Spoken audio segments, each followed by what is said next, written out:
عطا ایسا کر حوصلہ یا الہی۔ رجب المرجب کے ابتدائی 3 روزوں کے فضائل کی بھی تو کیا بات ہے۔ حضرت سیدنا عبداللہ ابن عباس رضی اللہ تعالی عنہما سے روایت ہے کہ بے چین دلوں کے چین رحمت دارین تاجدار حرمین سرور کونین نانائے حسنین صلی اللہ تعالی علیہ وآلہ وسلم ورضی اللہ تعالی عنہما کا فرمانے رحمت نشان ہے۔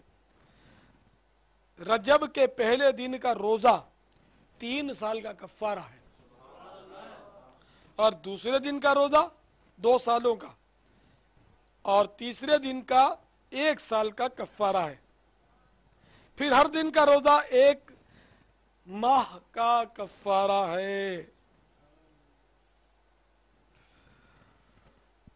صلو علی الحبیب صلی اللہ تعالی علی محمد۔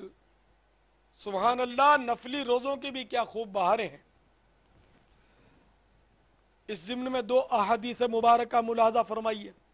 حضرت سیدتنا ام عمارہ رضی اللہ تعالی عنہا فرماتی ہیں، حضور پاک صاحب لولاک سیاح افلاک صلی اللہ تعالی علیہ وآلہ وسلم میرے یہاں تشریف لائے تو میں نے تاجدار رسالت صلی اللہ تعالی علیہ وآلہ وسلم کی خدمت سراپا برکت میں کھانا پیش کیا تو ارشاد فرمایا تم بھی کھاؤ۔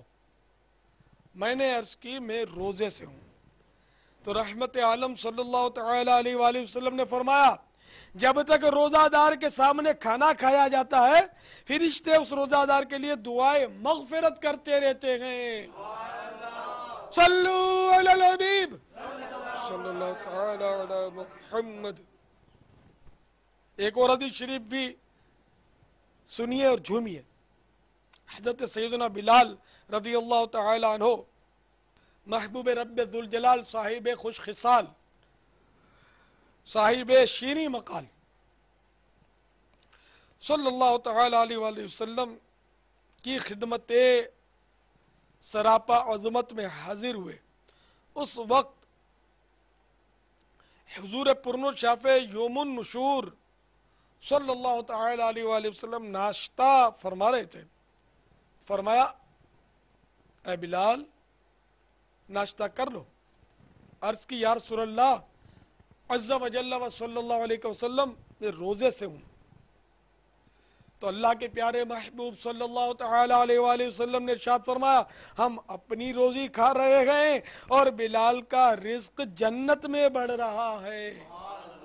اے بلال کیا تمہیں خبر ہے کہ جب تک روزے دار کے سامنے کچھ کھایا جائے تب تک اس کی ہڈیاں تسبیح کرتی ہیں، اسے فرشتے دعائیں دیتے ہیں۔ مفسر شہیر حکیم الامت حضرت مفتی احمد یار خان علیہ رحمت الحنان فرماتے ہیں اس سے معلوم ہوا کہ اگر کھانا کھاتے میں کوئی آ جائے تو اسے بھی کھانے کے لیے بلانا سنت ہے، مگر دلی ارادے سے بلائے، جھوٹی تواضع نہ کرے،